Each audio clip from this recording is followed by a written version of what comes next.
Hey guys, happy Monday. I hope you've had a blessed day in preparation for all of your holiday plans. I know the kids at my house are just super excited. Christmas is still exciting for them, even though one is a 16-year-old boy. So I hope you are getting prepped for Christmas. This will probably be my last live before Christmas. I don't know that I'll be out next week, but if so, I don't know. It'll be a surprise that's there. Couple of announcements to get going. If you are in my Dixon area, remember we've got some Christmas specials that run to the end of this month. One is got the McBee, the Tri-Immune Boost, and the Vitality Booth, all for $149. We've got some T-shape deals, and one that is getting announced this week that I'm pretty excited about is we're offering a 6-month weight package that is designed to help assist you in your journey for weight loss for 6 months. It's half of what we normally do at Clear Path Medical, and it's just there to get you 3 visits with me to make sure that you are metabolically healthy, to give you that initial advice, medication support if you need it. It's got health coaching visits tied in with that, and all of our community support that we offer at Clear Path Medical. And at the end of that 6 months, if you decide you want to continue on with us in your journey, you're able to sign up and keep going with us, but it lets you test it out for that 6-month period without signing up for a whole year. So I'd love to work with you. If you are someone you know needs help specifically with weight management, give the clinic a call. You can check us out at clearpathmedical.net. You can also shoot us an email over to contact@clearpathmedical.net. The last thing that I'm going to announce before we move into tonight's episode is the dates for Low Carb for Better Health that are that's coming up in September. Oh, well, forgot to save it. Okay, so here we go. So it's September 25th and 26th. I already got my dates wrong there. So it's I'm going to just delete that and make it go away.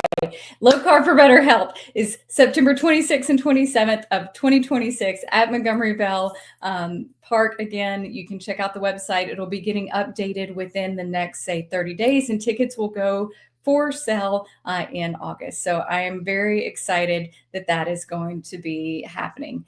All right, on with tonight's show. I am super excited about tonight's guest. He is a friend and a colleague, and I'm excited to have a good conversation with him. Tonight, we will be joined by Dr. Tony Hampton. He is a board-certified family medicine physician, also obesity medicine physician. He grew up in the Chicago area, and he helps do things like, he's the regional medical director at Advocate Health. He does this thing called a food pharmacy that's amazing. He's an author. He also has his own podcast called Protecting Your Nest, which happened to be the very first podcast that I was ever a part of. And I was very excited and thankful that he gave me that opportunity. So you guys welcome Dr. Hampton. Amanda, I'm so happy to be here. I didn't even realize, I may have forgotten that you were introducing yourself to the world via the podcast. So that's really crazy. So yeah, you were the first one that kind of gave me a stage. So I greatly appreciate it. And it's kind of exploded since then. I thoroughly enjoyed being on your podcast. Absolutely. I just think, we have our life mission. So no matter how we end up here, I'm just happy we ended up here. I just have so many stories of success in the clinic. And I'm just like waiting for the next story.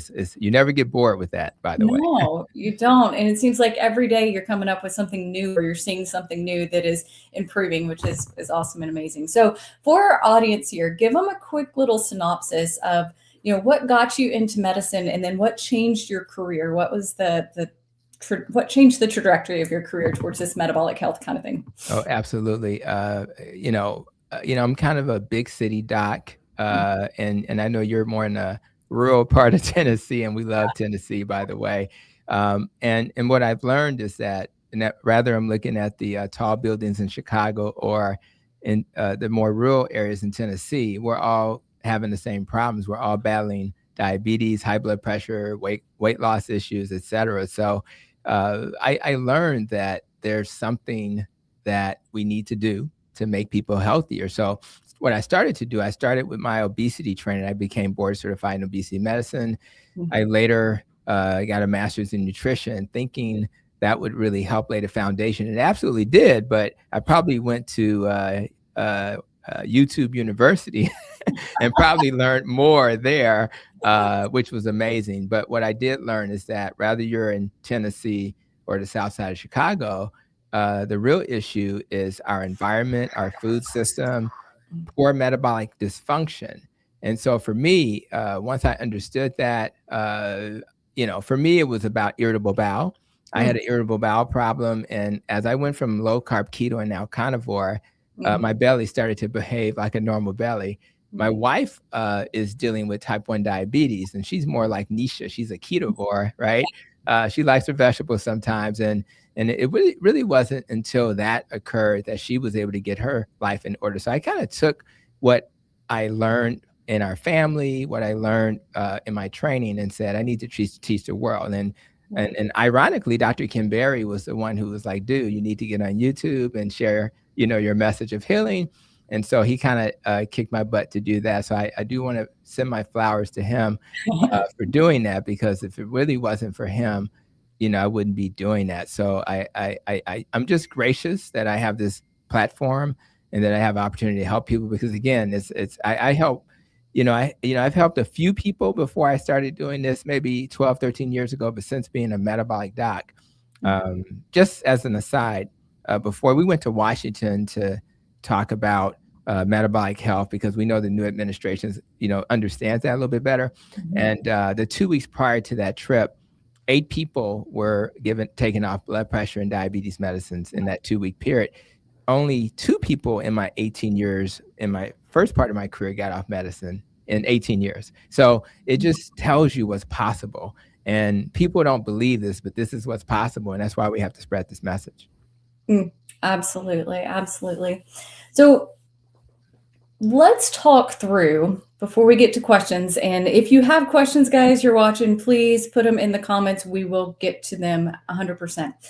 Let's walk through this process of insulin resistance and kind of how does that develop, or hyperinsulinemia, whichever way you want to put it. What conditions do you generally see kind of come up first in that, and what is the progression of it? So kind of give the audience a synopsis. What is this hyperinsulinemia, insulin resistance is, and how does that progress into chronic health conditions? Absolutely. I'm glad you framed it through that lens, because there's this belief that all of these different diseases are different, but they're not. And I think there are many people who are in this audience who get it, but there are people who've never heard that. So we want to make sure everybody understands what we're talking about. So really, rather it's excessive stress, lack of sleep, or maybe your diet, all of those things can then lead to a high insulin state. It's really important that people know that insulin is not a bad thing. We just don't want to chronically have high insulin. Chronic insulin. If I'm on the south side of Chicago and I am a single mom, or even a grandparent raising teenagers, and I shouldn't have to do that by myself, that's going to be chronic stress. If I'm in rural America and I have, I'm just afraid that I get sick. I can't even get to the nearest place of care because they're too far away. That's going to be a chronic stress condition, especially if I'm dealing with a chronic illness. So if you have a high insulin state, that's going to lead to something called insulin resistance, where insulin is simply not working very well to do the things it was supposed to do, like help get the glucose into our cells, and to really it's a huge driver of how our bodies function well. So let's use an example. So if we talk about high blood pressure as an example, Mhm. if you have a hyperinsulin state, your kidneys will want to hold on to salt and water. So insulin will say, kidneys, I need you to do me a favor. Hold on to that sodium. And when you hold on to sodium or salt, guess what? It's going to make you retain water. Oh, by the way, if you have all that extra volume in those tubes around your body, you're going to have a high blood pressure. But it doesn't end there. High insulin states also affects your nervous system. So our sympathetic, we hear about, fight or flight, things like that, that gets us ready when we're running from the lion. Our sympathetic tone is going to be elevated because of that high insulin from that chronic stress or other reasons. So now all of a sudden, that's going to make our blood vessels more stiff, less flexible. There's going to be inflammation if the insulin is high. So if there's inflammation, that's going to then lead to more stiffness of the arteries. So what happens is with this high insulin state is that mechanistically all of these things are happening at the same time. And this is the big problem. We're talking about high blood pressure when I have this discussion, but I'm really talking about blood vessels all over the body. Then you say, well, if glucose, high glucose, which is why we love being low carb, keto, and carnivore in this community, if glucose is one of the biggest drivers of high insulin being chronically high because you eat your bagel for breakfast, you have a snack in between, you have your, your Subway sandwich, which you thought was okay because Jared did just fine with his Subways, right? Poor What are Jared. Jared's doing now? But most people, I don't know. He probably, we don't want to go there. But guess what? 96 carbs for a foot long turkey sandwich. 96 carbs divided by 4. We're talking about 24 teaspoons of sugar. Nobody eats a Subway and think that. And then we can go on and on. We didn't talk about the chips. We didn't talk about the soda. So when you start looking at all of these things, your blood vessels are inflamed. So where else do you have blood vessels everywhere? So when you think about diabetes being a condition that is a hyperinsulin state for type 2 in particular, what you're finding is now I understand why the number one cause of blindness is diabetes. Oh, now I understand why the number one cause of kidney failure is diabetes. Oh, now I understand the number one cause of amputations is diabetes. And one of the biggest risk factor, if not the biggest risk factor for dementia, type 3 diabetes, we call it, heart attack, stroke, it's all diabetes. So if that's true, if we fix the diabetes hyperinsulin problem, we then prevent all of these downstream so-called chronic health conditions that are not really chronic health conditions. We just have a health system that focuses on, let's just reduce the sugar, not recognizing, well, why is the sugar elevated? Not recognizing why is the inflammation there. So what we want to do is live in a world where people get that, where the clinicians get that, the pharmacists, the nurse practitioners, they all get it, and then they share the same message. And then we create health systems that help people who struggle because of what we talked about. You're going to struggle on the south side of Chicago and in rural Tennessee. Coach them with support. Give them a continuous glucose meter.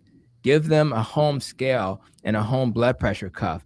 Give them a pharmacist who knows how to de-prescribe so they're not in the ER with a low blood pressure, because this is like therapeutic treatment when you use lifestyle. So for me, I think everybody needs to know the terms insulin resistance, hyperinsulinemia, metabolic syndrome, which is blood pressure, blood sugar, HDL, triglycerides, and your belly size, so that you can then understand if I'm going to Vegas and I have some dice in my hand, if I'm going to roll my dice, I would roll the dice to do anything that will reduce the insulin, chronic insulin effect. If I do that, then I may find myself seeing my doctor once a year for a physical, not for refills. And this is not something that happens in a bubble. My first patient today had lost 40 pounds just doing this. And he wasn't somebody I anticipated. He said, Dr. Hampton, what you said at the last visit, because I speak just like this at the visit, it's like I'm a preacher on the side. I tell my patients, you have a choice, and I'm going to support you because this is very hard. But it's much harder to be sick. It's much harder to be on dialysis. It's much harder to be blind. It's much harder to lose a foot. So you not eating a bagel is much easier. It's almost like surgery. Shout out to all the ladies who have BBLs and surgery, right? But they don't realize that the recovery from those surgeries to shape their body is that's a big deal. It's horrible. It's much easier to suffer with a trainer or to go to the gym. And it may take longer, but the overall impact is priceless. So I'm really excited about those who are here with us today. In fact, they probably want to throw in the chat, who influenced you?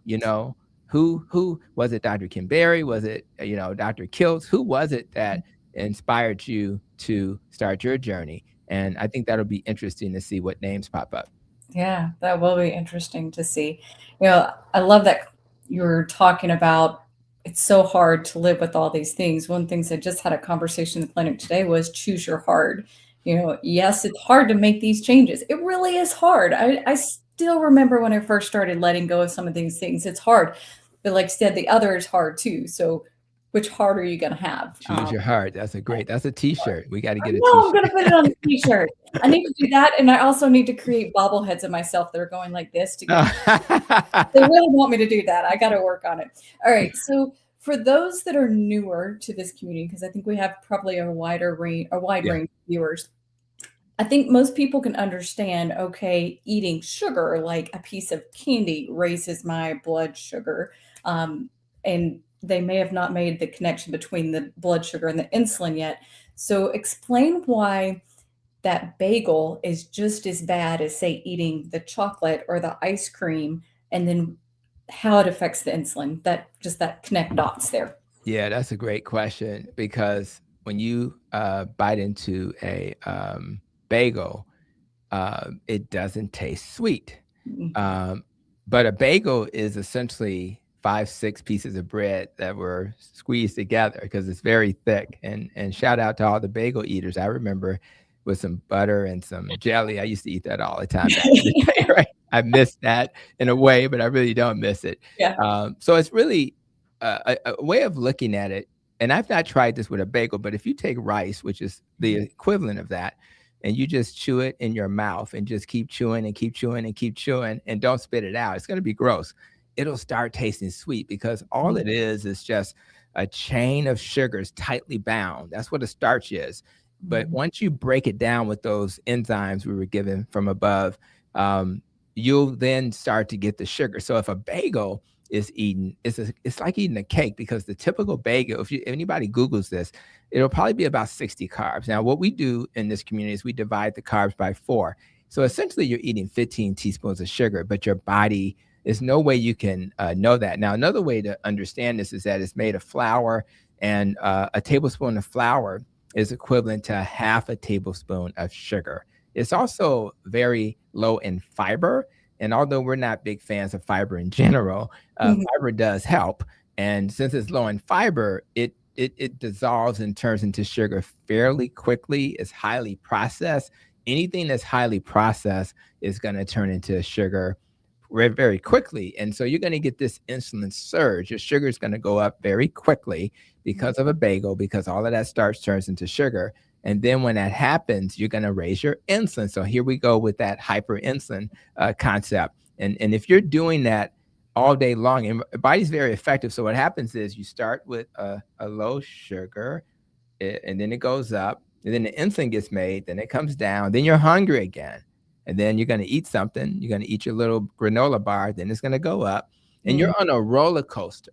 And this is the beautiful thing. I didn't mention mental health, but I had a patient today who suffers from bipolar.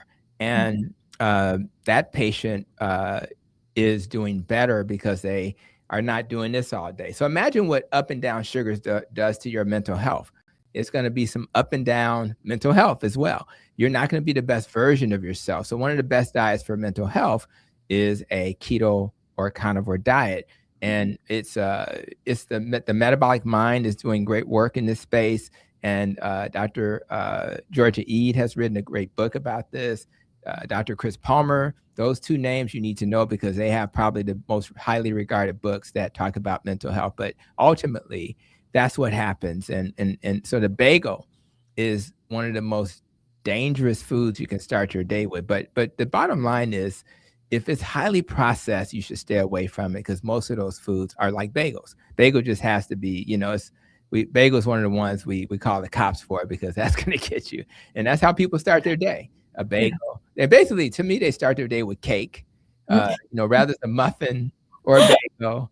I would have rather had cake back in the day than a bagel, but You better know it. So it's just a matter of once you learn this stuff, you can't unlearn it. And if you have insulin resistance, borderline diabetes or diabetes, you have to take this even more seriously. If you're not like a 20-year-old who's an athlete, it's going to get you eventually. So let's eat real food and treat our bodies like it should be treated. 100%. All right. I love that you said real food because that leads me into my next one because I get this all the time. Oh, but it's real. It's fruit. It's whole foods. And I should be able to eat all the fruit that I want to because that I get however many pieces of fruit I want in the day. Does fruit treat the body the same way that sugar and carbs do? Yeah, it's grocery ironic. Were you at my clinic today? Because I had this question from a patient who was starting their journey, and she was like, "What's the big deal? I mean, an apple a day." I literally made an apple a day type of video, but I Yeah. said an egg a day. And why did I transition my audience from an apple a day, which Yeah. is about 25 carbs, to an Mhm. egg a day, which is essentially 0 carbs or point 0.6 if you want to be specific? That's because that if we made that 24 divided by 4 is 6 teaspoons of sugar. So you could say, well, there are some nutrients in an apple. There are phytonutrients and things that we need, right? There's fiber. But the question is, if why would I chase a 24 carb meal if I'm diabetic with medicine like insulin when I don't have to chase that? I can just eat an egg omelet and not have to, and many times I won't need any medicine. This is how you get off medicine, guys. You get off medicine by eating the foods that don't spike your blood sugar. So it should be fairly obvious that fruit, which has it has two things in it that we think about: fructose and glucose, and ultimately those things, if you keep consuming it, we call fruit nature's candy. It's going to raise your insulin, and by the way, it's going to increase your risk for a fatty liver and also blood sugar swing. So we really don't want to put ourselves in that situation. And what happens is if you have that for breakfast, thinking is good for you, again, because of that up and down effect, once it goes down, you're going to be hungry. That's why many people who eat these types of foods thinking they're good for them, they are hungry way before lunchtime. Most of the time when we get to lunch, we may eat because it's time to eat, but we don't eat because we're hungry. Yeah. I just never. And by the way, I hadn't tried. We tried uh, some beef shank, right? I had not had that before, and I just Googled it, and we made it. It was like oxtails Mhm. basically, but bigger, and it was delicious. That's all I had for lunch today. Mhm. And although it's now close to dinner time, and I will eat something after this live stream, I'm not really hungry. And just for people who have never lived in a body that wasn't hungry, they may struggle to believe this, but this is an ancestral appropriate diet because guess what? The fruit of today, they're bigger than they used to be, they're sweeter than they used to be, and Mhm. they're available year round. And back in the day, we had fruit in the summer, and that was it. And if we had it, so we have to be more ancestral with how we eat, and then that'll give our bodies time to recover and heal. And so my body has been healing because I had no breakfast. I just drank a lot of water today, and I had my shank for the first time. And what I'm trying to do, and this is what's funny, as a carnivore, Mhm. we have the American Diabetes Society, right? So Dr. Kim Berry, myself, and Bickman, and Dr. Eric Westman, Mhm. et cetera, we're on the founding board for this organization. So I can go on that website and figure out how to make carnivore bread. I can be really creative. But what I love, but there's a ton of meat. I'll just go in the store. If it had a mama, I'm gonna say, let me have some of that. Yep, if you had eyeballs, a mama, or a heartbeat. Exactly right. And then I just go home. People say, "Well, how are you gonna cook it?" It's called Google. It's called ChatGPT, and you get the instructions because it's hard to mess up meat. Yeah. So I'll get it and I'll look it up and then ultimately figure it out. In this case, I seared it and then threw it in the oven and put some water in there, and it was delicious. And it was the first time I cooked it. So I'm really again, you will actually expand your diet when you start eating.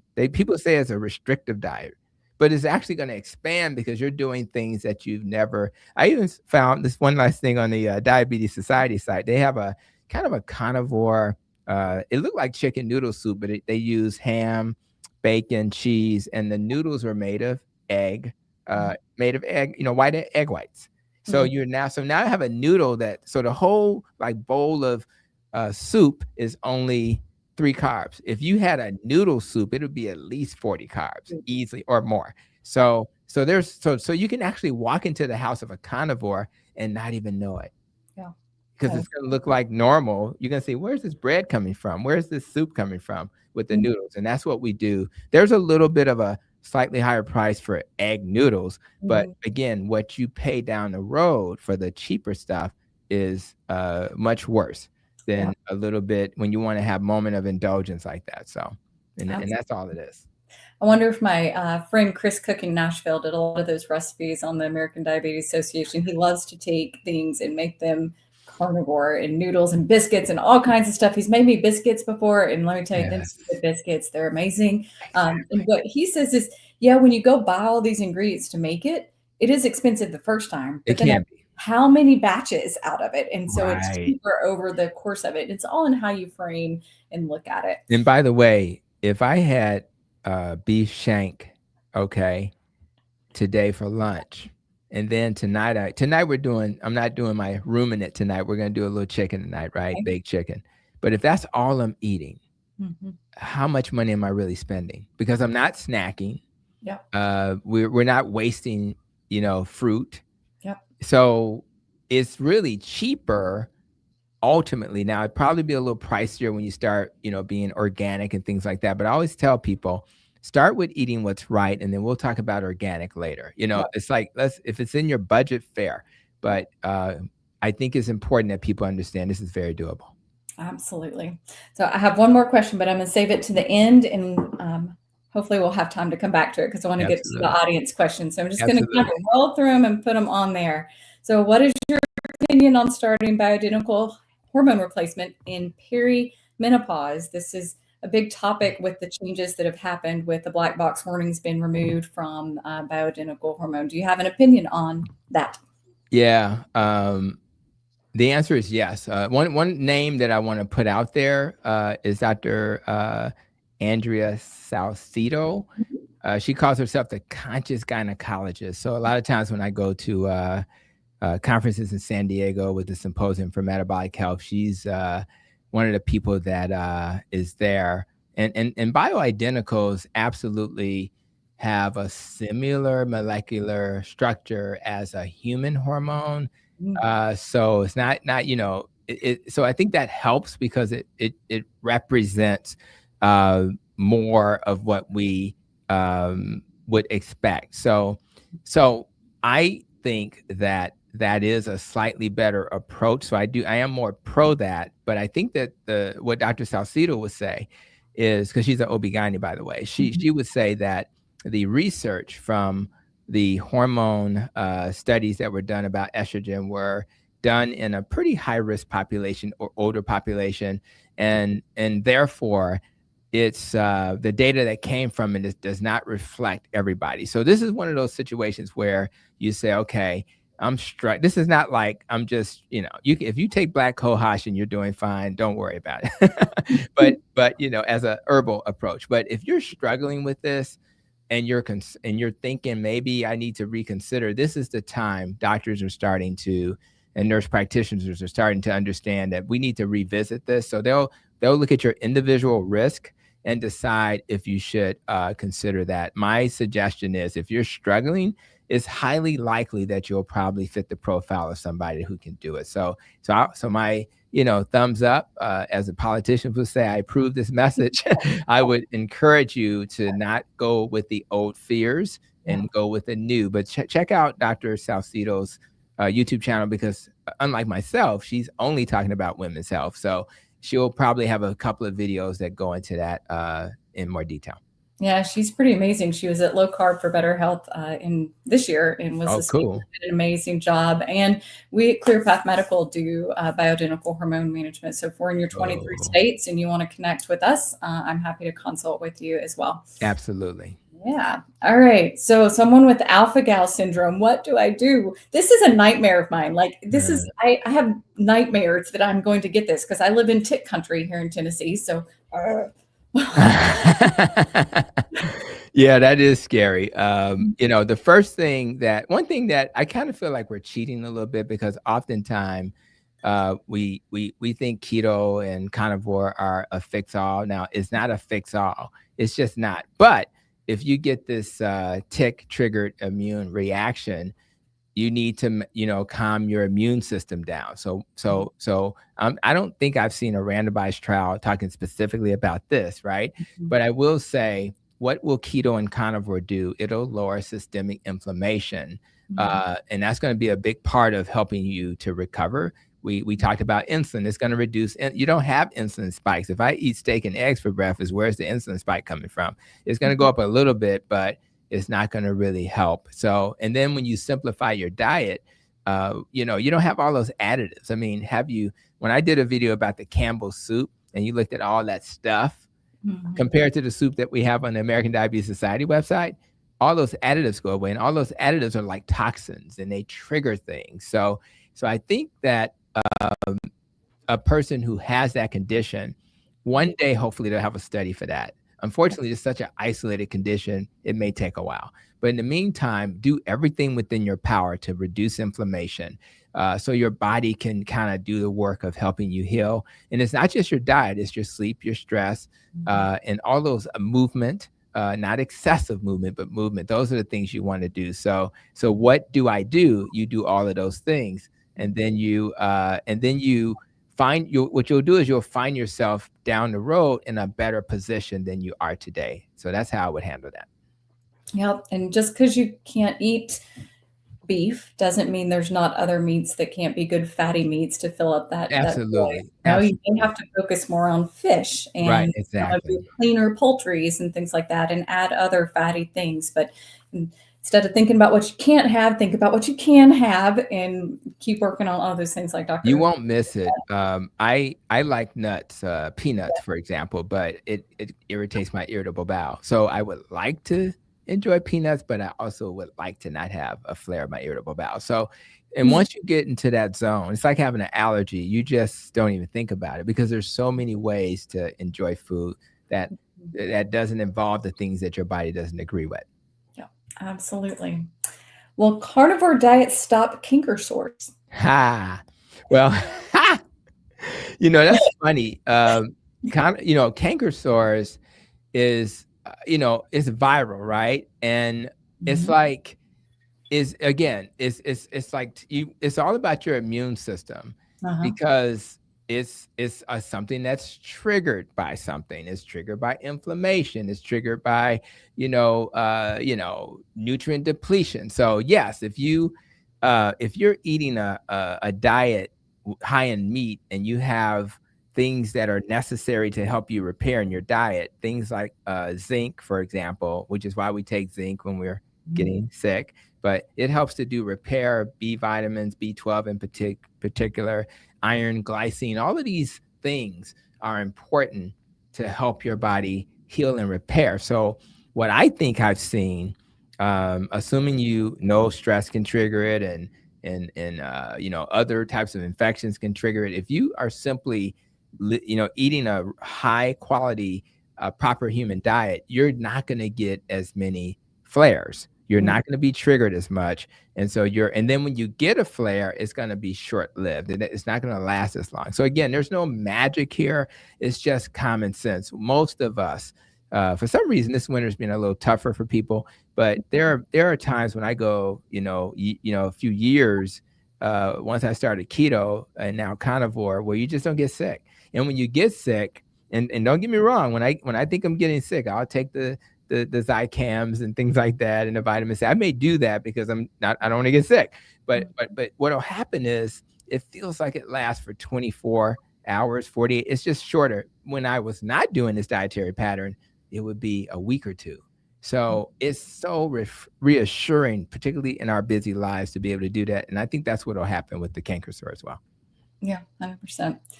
This is actually a question about the conference. And yes, I butchered the dates when I was announcing it. It is a Saturday and Sunday this year. It's previously been a Friday and Saturday. It's moved into a Saturday and Sunday. And that is the 26th and the 27th of September. So, very good for busy people like myself. What was that? That's really good for busy people like myself. And that's why I'm a little jealous of Dr. Salcido. So I'm going to have to see how I can make that work. Yeah. All right. So I'm thin. I can really do carnivore, or can I really do carnivore and not become a skeleton? All I hear about is how much weight you'll lose, and I can't afford to lose much weight at all. Yeah. If I've always been a thinner person. And what carnivore has allowed me to do is to add some muscle. So now my thinner frame is a more muscular frame, but Amanda told me not to take my shirt off. You're not Dr. Chafee is what she told me before the live stream. So I'm not going to impress you with my chest right now. But at the end of the day, you can absolutely do it. The key is that it looks like it's a female here is you have to get in your brain. I have to eat until I'm comfortably full because women may not eat enough animal protein. And if you're eating till you're full, you're probably getting what you need. But I think that's going to be important to get enough calories in and protein in so that when you do that, you'll do well. Because the benefits of doing this will far exceed any concerns about you not being able to get that weight on. I personally have been able to put on weight as a carnivore, not even really trying. I think it's a combination of doing carnivore plus working out with a trainer twice a week, but I don't even think about it. I'm just putting on muscle. And I haven't done a body scan, composition scan, but I'm almost guaranteed that it's muscle that I'm adding, not fat. So if you think of it in those terms and think about the benefit of having muscles on a thinner frame, reducing your risk for sarcopenia, reducing your risk for osteoporosis down the road, you're going to find that you're going to be in much better position than now. If you go plant-based, you're really in trouble. Yeah. Yep. Well, and I was going to say, in our community, we have multiple examples now of people who struggled with eating disorders like anorexia and have been able to heal their body and put on weight. So, keto, carnivore, while they can be great weight loss diets, they're not always just weight loss diets. They're human diets that are fueling our bodies the way they need to be fueled. That's right. That's right. Yeah. Yeah.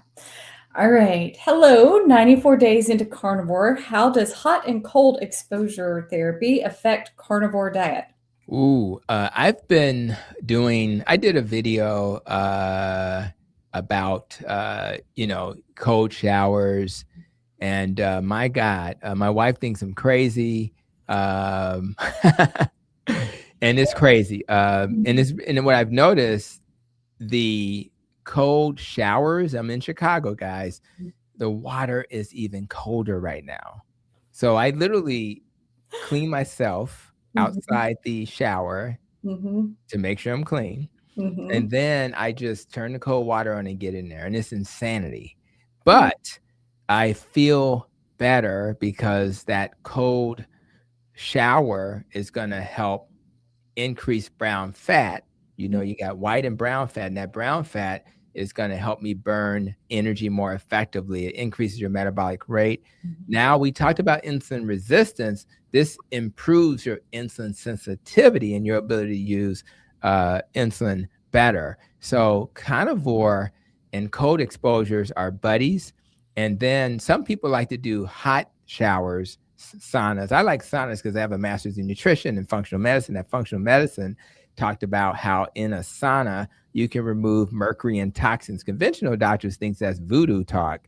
But the reality is, I've seen the studies, and the studies show that's why people in Japan live longer than us, because they do stuff like that. So something must be right about it, right? Yeah. And you also, with the heat, improve the vascular tone of your arteries.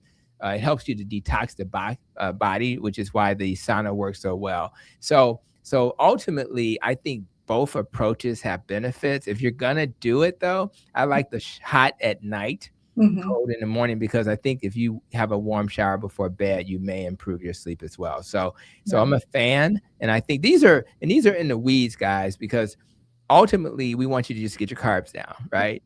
We want you to move your body, have less stress, eat more. But then you get into the weeds. So we're in the weed stage. We've been doing it for a while. So we're starting to, I got got the little ring, the Oura ring going. Do I really need an Oura ring? Probably not, but I'm trying to find ways to optimize. But you don't want to optimize to the point where it stresses you out, where you're just thinking about, how do I live longer? No, just live your best life, live your purpose, and let the chips fall where they may. Because guess what? I think Dick Van Dyke turned 100, right? Wow. So, a lot of people may not get there, but ultimately, if your health span is great, and these diets will help you get there, whether it's 80, 85, 90, 100, 105, who cares? You just focus on, can I do something in 2026 that I didn't do in 25 that's enhanced my life? And if you can say yes to that at the end of 26, then you have a victory. As opposed to, we don't want to be type A personalities where we're obsessed. If you obsess, my experience as a doctor is that those people don't live as long because they're always stressed. Mhm. Relax, make an improvement, make it a habit, and then go to the next improvement and go from there. Yeah, absolutely. I have acid, which causes diarrhea. I've been eating rice and ground beef because it's supposedly easier to digest. Would eating only ground beef be harder to digest? Should I wean off the rice? And it's I'm not a big fan of the rice. I understand why you may have done the rice. It's like that brat diet. Mhm. But I just don't think there's enough value in the rice to continue the rice. I just think those grains will set you up for that hyperinsulin concept that we talk about here. 45 carbs per cooked cup of rice is the equivalent of 11 teaspoons of sugar. So I would say let's find other food items that are less starchy, and I would wean off the rice. I think that'll be the best move. Yeah, absolutely. And I just throw in there that I find that any grain, anything that grows on a stalk can worsen digestive issues. Yeah, yeah. And honestly, a lot of diarrhea, IBS, constipation, all these things, they just go away when you're eating a meat heavy, low fiber diet, which is Mhm. opposite of what we've been taught and told in every other, Opposite, realm of the health. That opposite. it's yeah, it's just adding bulk in there that's not digesting. So you add a bulkier thing through something that's dysfunction, you're going to have more dysfunction. It just That's made right. sense after I stopped and thought about it for myself instead of going off of what everybody else told me. But yes, I 100% agree. Remove That's right. remove that rice. Let it go. But well, like that. Let it go. Let Let it it go. go. All right. How do I gain weight while maintaining a GKI to prevent breast cancer reoccurrence after a lumpectomy? So, That's a tough question. yeah, gaining weight, to prevent well, let me first start with, this idea of, why the diet by itself, is anti-cancer because insulin resistance Mhm. um, is when you have a high sugar, you will always feed cancer, right? So it's really important um, that you understand that. So now, if we're looking at uh, having a glucose keto index in a good range, right? And I would say therapeutic. There's numbers that we measure. Now, most of my patients are not measuring ketones. Mhm. They're just not. However, if I have somebody who's trying to be metabolically healthy and they're looking at glucose and ketones doing this glucose keto index, I would want them to at least be in the 3 to 6 range, right? That's nutritional ketosis. If you want to be really strong metabolically and be in ketosis, you can go down to between 1 and 3. But if you're like therapeutic and you're like, I'm doing this for cancer and I'm doing it for neurological treatments, you may want to get it down less than 1. So ultimately, um, it is hard to gain weight in theory, but again, I'm going back to what I said earlier. If you focus on adequate protein and muscle building, you usually can mitigate that. And I don't think it's going to be a huge problem. I don't see people who are in this situation having a huge struggle with their weight as long as they're eating until they're comfortably full. Mhm. And again, there's ideal and there's let's you're going to be in a much even if you don't get down to those ones and twos for that index, you're going to be in a much better position to reduce the recurrence of cancer. Now, I did do a live stream or a video with Dr. Paul Merrick Mhm. and I can't remember what episode, but it's called the cancer prevention kind of workshop. If you search my name in cancer prevention or Dr. Paul Merrick, you'll probably see it. And he goes over not only the reason why we think cancer is a metabolic disease, he goes over based on research, what are the best supplements to prevent recurrence? Because what happens with uh, this dietary pattern and the right supplements is that you start to address the stem cells. Most cancer treatment focuses on fast growing cells that are the cancer cells, and the stem cells are just chilling. So we need treatment that deals with both, and even intermittent fasting or fasting before chemo, as an example, is another strategy. So I would check out that video, and that way you can get more context around this. But I do think that with muscle building, you'll still be able to achieve your goal. Yeah, absolutely. So I think this was coming from a chat between people in the comments, but I think it's a good one to bring up that a lot of people on a ketogenic or carnivore diet will see a change in this BUN creatinine ratio. And is that something to be concerned about if the ratio is off? Let's just imagine their creatinine and BUN are normal. It is just the ratio that is off. Is that concerns? Yeah, it's I don't think it's a concern because people who are consuming a higher amount of protein, they may find they may find their turning over muscle more, et cetera. They may find that number will rise because of that protein, and that protein leads to more nitrogen, and that more nitrogen increases the blood urea nitrogen. That's actually expected. So what we tend to tell people to do is to understand that that's what's happening. And then in the context of a leaner person or a person that's doing keto or carnivore, it's probably a good idea to do a cystatin C, because you want to use a marker, because that cystatin C is not impacted by that dietary change the way the BUN creatinine is. So I think it's the protein that you're consuming, and possibly maybe even not hydrating sufficiently that explains it. So if you're in that situation, you hydrate more, and if you can convince your doctor, who may not know what a cystatin C is, to do the test, that'll help reassure you that you're okay. And then, of course, be cautious. Many people who are starting to work out are using creatine, and of course, creatine turns to creatinine, and that's another thing that can throw those numbers off. So keep that in mind as well. But it's not a medical problem; it's just an awareness, so you'll know what to look for. Yeah.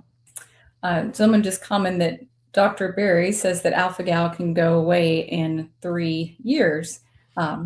And it may be anecdotal, like Dr. Berry may have seen someone have success like that. But again, I think, I try to be, it'd be nice to have a study to support any claim.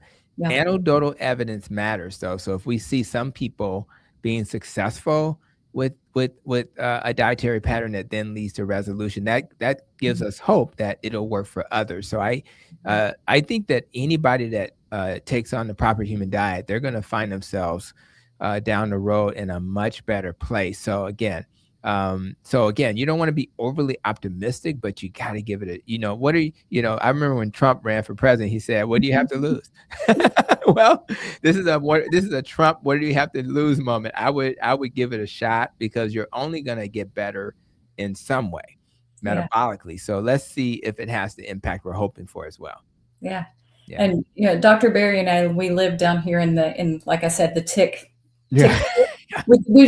So alpha-gal in general has been on the rise in Tennessee and Middle Tennessee a lot. I mean, I see multiple cases a year of it. And I would say, just from my practice, most people, or a good portion, one will say most, a good portion do see resolution in 2 to 3 years. They're following their antibodies are going down. And that's actually regardless of how you're treating it, other than avoiding the meat trigger.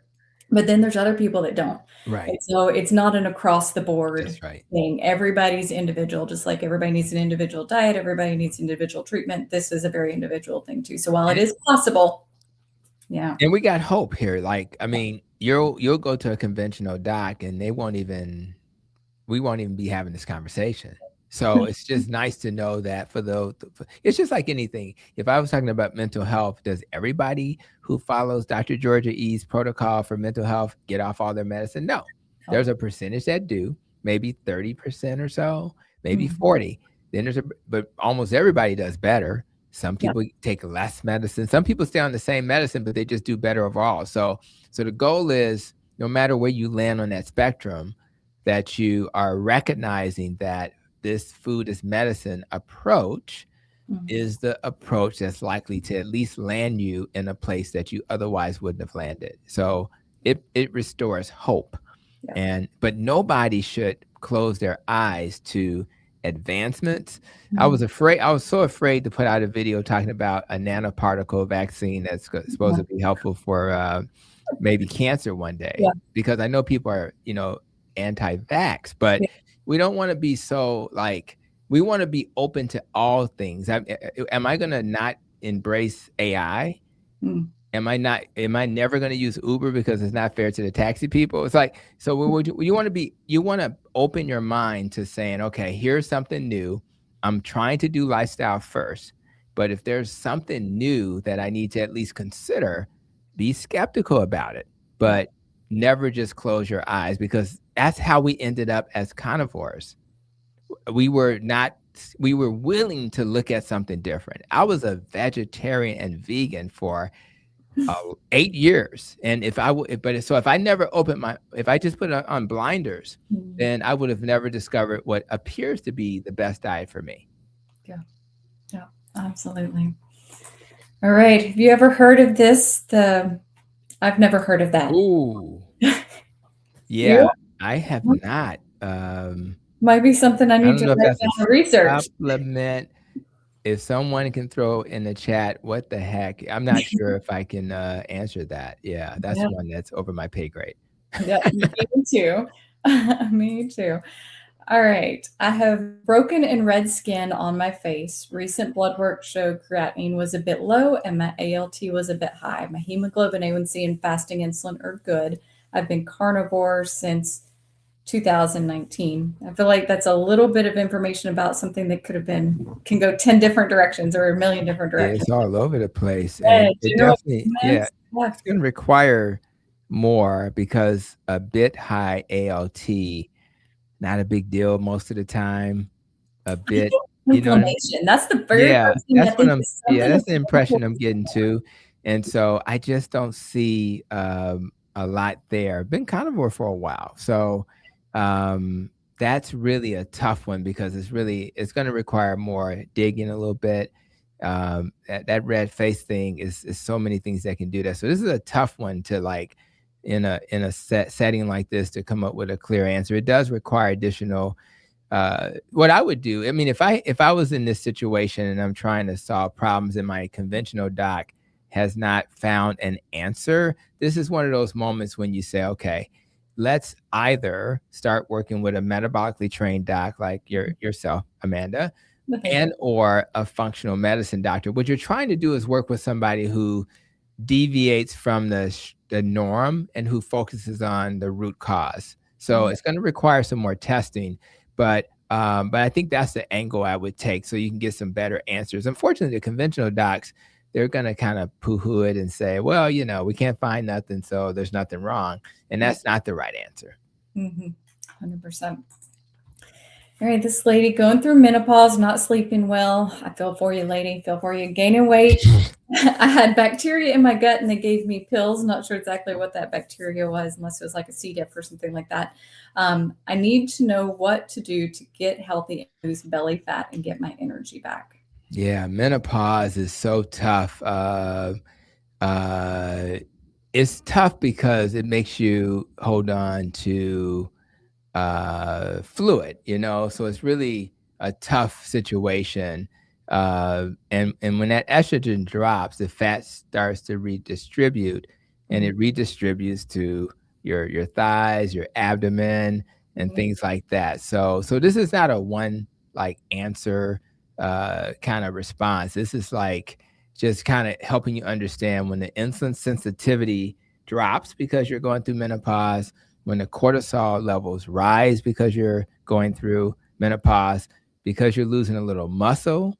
And when you lose muscle, things go, go haywire. So you want to kind of look at all of these things. The first thing is the obvious thing. You get on this low carb, keto, or carnivore diet, and then you lean into you need to build that muscle that you're losing because the estrogen is low. You need to build that back up. So protein first.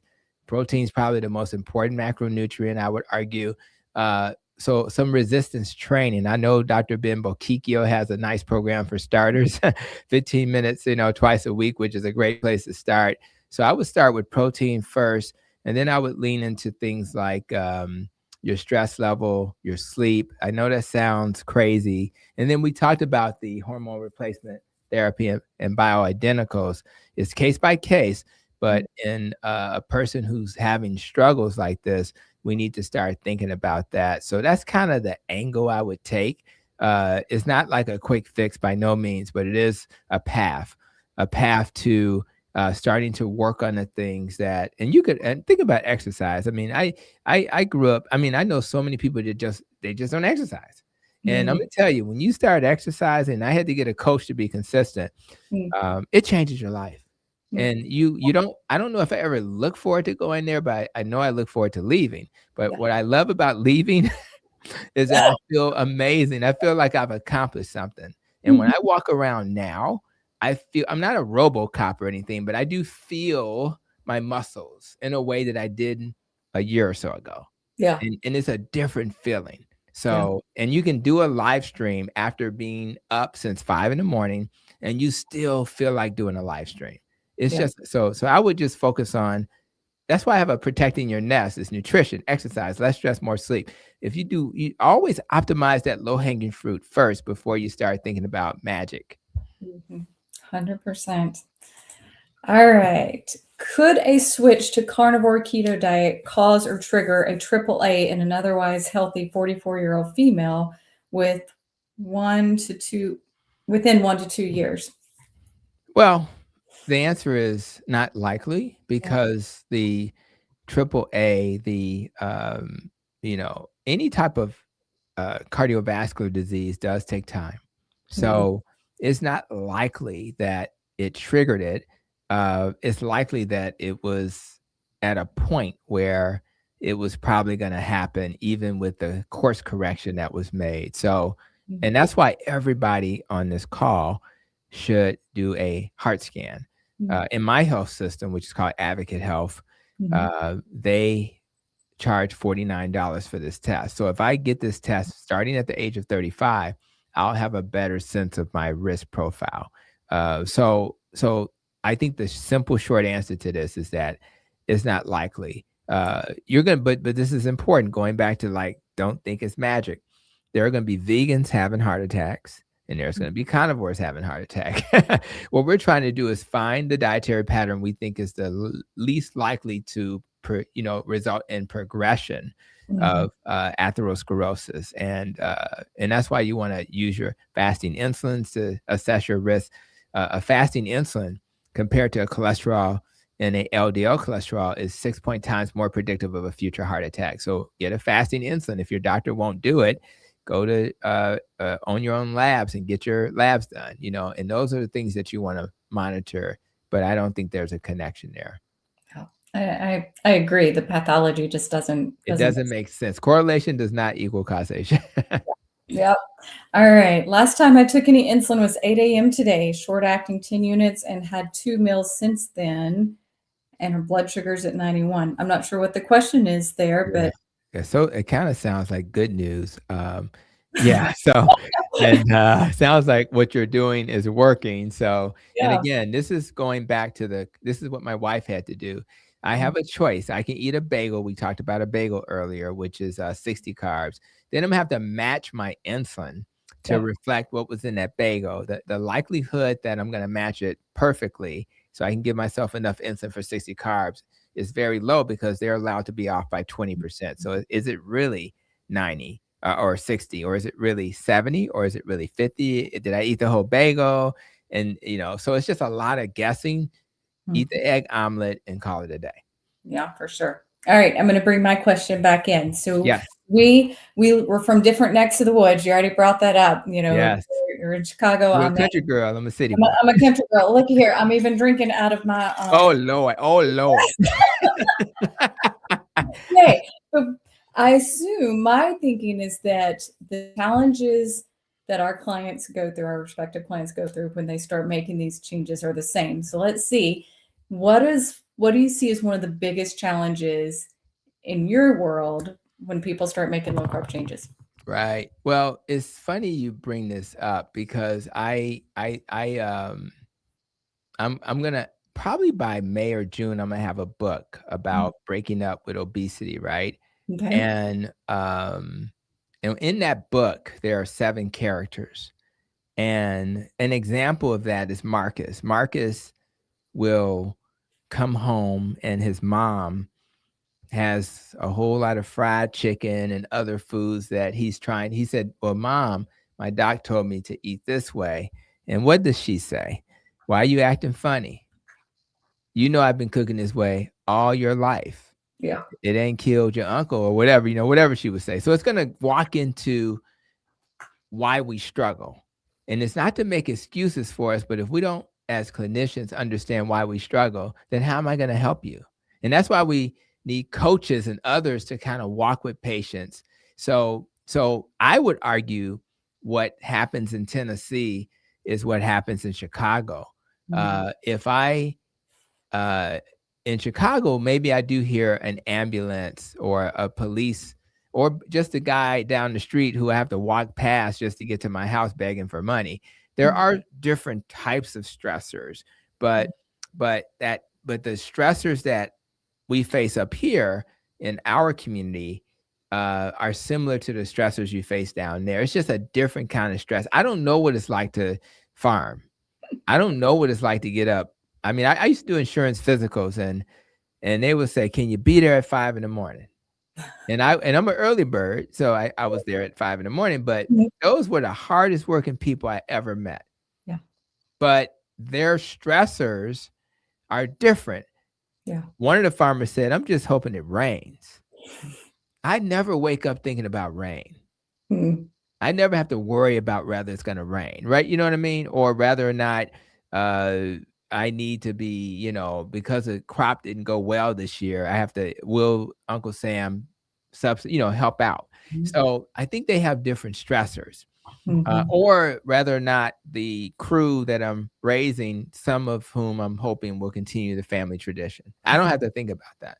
My kids went into business and marketing. They're not doctors, right? So for me, it's like being aware that chronic stress is a real thing, being aware that many people in rural America and in the big city are living with an income that's not really sustainable. Me and my wife went to Macy's just day before yesterday. I think it was Sunday, so maybe it was yesterday.